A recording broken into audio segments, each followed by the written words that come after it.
Hola, ¿qué tal? Yo soy Daniel Islas y ese es el artículo 72 de la Constitución Política de los Estados Unidos Mexicanos. Artículo 72. Todo proyecto de ley o decreto, cuya resolución no sea exclusiva de alguna de las cámaras, se discutirá sucesivamente en ambas, observándose la ley del Congreso y sus reglamentos respectivos, sobre la forma, intervalos y modo de proceder en las discusiones y votaciones. A. Aprobado un proyecto en la Cámara de su origen, pasará para su discusión a la otra. Si ésta lo aprobare, se remitirá al Ejecutivo, quien, si no tuviere observaciones que hacer, lo publicará inmediatamente. B. Se reputará aprobado por el Poder Ejecutivo todo proyecto no devuelto con observaciones a la Cámara de su origen, dentro de los 30 días naturales siguientes a su recepción. Vencido este plazo, el Ejecutivo dispondrá de 10 días naturales para promulgar y publicar la ley o decreto. Transcurrido este segundo plazo, la ley o decreto será considerado promulgado, y el presidente de la Cámara de Origen ordenará dentro de los 10 días naturales siguientes su publicación en el Diario Oficial de la Federación, sin que se requiera refrendo. Los plazos a que se refiere esta fracción no se interrumpirán si el Congreso cierra o suspende sus sesiones, en cuyo caso la devolución deberá hacerse a la Comisión Permanente. C. El proyecto de ley o decreto desechado en todo o en parte por el Ejecutivo será devuelto con sus observaciones a la Cámara de su origen. Deberá ser discutido de nuevo por esta, y si fuese confirmado por las 2/3 partes del número total de votos, pasará otra vez a la Cámara Revisora. Si por esta fuese sancionado por la misma mayoría, el proyecto será ley o decreto y volverá al Ejecutivo para su promulgación. Las votaciones de ley o decreto serán nominales. D. Si algún proyecto de ley o decreto fuese desechado en su totalidad por la Cámara de Revisión, volverá a la de su origen con las observaciones que aquella le hubiese hecho. Si examinado de nuevo fuese aprobado por la mayoría absoluta de los miembros presentes, volverá a la Cámara que lo desechó, la cual lo tomará otra vez en consideración.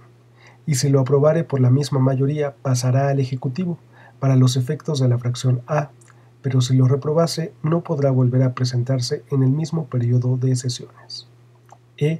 Si un proyecto de ley o decreto fuese desechado en parte o modificado o adicionado por la Cámara Revisora, la nueva discusión de la Cámara de su origen versará únicamente sobre lo desechado o sobre las reformas o adiciones, sin poder alterarse en manera alguna los artículos aprobados. Si las adiciones o reformas hechas por la Cámara Revisora fuesen aprobadas por la mayoría absoluta de los votos presentes en la Cámara de su origen, se pasará todo el proyecto al Ejecutivo, para los efectos de la fracción A.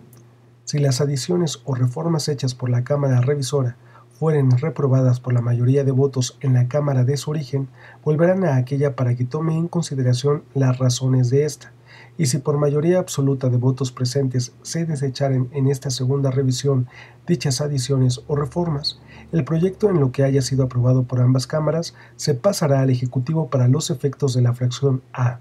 Si la Cámara Revisora insistiere, por la mayoría absoluta de votos presentes en dichas adiciones o reformas, todo el proyecto no volverá a presentarse sino hasta el siguiente periodo de sesiones, a no ser que ambas cámaras acuerden, por la mayoría absoluta de sus miembros presentes, que se expida la ley o decreto solo con los artículos aprobados, y que se reserven los adicionados o reformados para su examen y votación en las sesiones siguientes.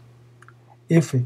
En la interpretación, reforma o derogación de las leyes o decretos se observarán los mismos trámites establecidos para su formación.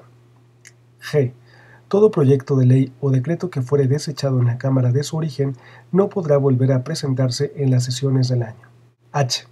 La formación de las leyes o decretos puede comenzar indistintamente en cualquiera de las dos cámaras, con excepción de los proyectos que versaren sobre emprestitos, contribuciones o impuestos, o sobre reclutamiento de tropas, todos los cuales deberán discutirse primero en la Cámara de Diputados. Y las iniciativas de leyes o decretos se discutirán preferentemente en la Cámara en que se presenten, a menos que transcurra un mes desde que se pasen a la comisión dictaminadora sin que ésta rinda dictamen, pues en tal caso el mismo proyecto de ley o decreto puede presentarse y discutirse en la otra Cámara. El Ejecutivo de la Unión no puede hacer observaciones a las resoluciones del Congreso o de alguna de las cámaras, cuando ejerzan funciones de cuerpo electoral o de jurado, lo mismo que cuando la Cámara de Diputados declare que debe acusarse a uno de los altos funcionarios de la Federación por delitos oficiales. Tampoco podrá hacerlas al decreto de convocatoria a sesiones extraordinarias que expida la Comisión Permanente.